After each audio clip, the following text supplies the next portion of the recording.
You call this an interim report? നാളെ ഞാൻ ഇതെങ്ങനെ ഡയറക്ടർ ബോർഡിന്റെ മുന്നിൽ വെക്കും? കറണ്ട് കട്ട്, റാ മെറ്റീരിയൽസ് കിട്ടാനുള്ള ബുദ്ധിമുട്ട്, വിൽപ്പനയിലുള്ള മന്ദഗതി, ഇത് മുഴുവൻ ഇതിൽ പച്ചയായി എടുത്തു പറയുന്നു. ഇതൊക്കെ സത്യമാണ് മാഡം. അത് നിങ്ങൾ പറഞ്ഞു വേണേ എനിക്ക് മനസ്സിലാവാൻ. ഹരിചന്ദനായിട്ട് കമ്പനി നടത്താൻ പറ്റില്ല മിസ്റ്റർ. ഉടനെ റിപ്പോർട്ട് മാറ്റി എഴുതണം. കമ്പനി ഇറക്കാൻ പോകുന്ന പുതിയ ഉൽപ്പന്നങ്ങൾ, പ്രതീക്ഷിക്കുന്ന ലാഭം, കൂടി വരുന്ന വിൽപ്പന, ഇവയൊക്കെ പറഞ്ഞു വേണം റിപ്പോർട്ട് എഴുതാൻ. മനസ്സിലായോ? ശരി മാഡം. നാളെയാണ് ബോർഡ് മീറ്റിംഗ്, അത് മറക്കണ്ട.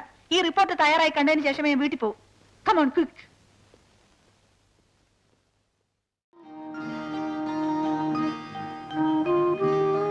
പത്ത് മണി വരെ മോർണിംഗ് കാത്തിരിക്കായിരുന്നു. ഇപ്പോഴങ്ങോട്ട് ഉറങ്ങിയുള്ളൂ.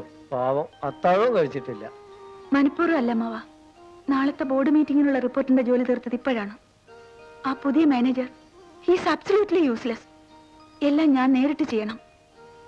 എന്റെ ഭാരം ഞാൻ ആരോട് പറയും? എന്തൊക്കെ ഉണ്ടെങ്കിലും ഒരാൺതുണ ഇല്ലാത്തതിന്റെ കുറവാണ് മോളെ.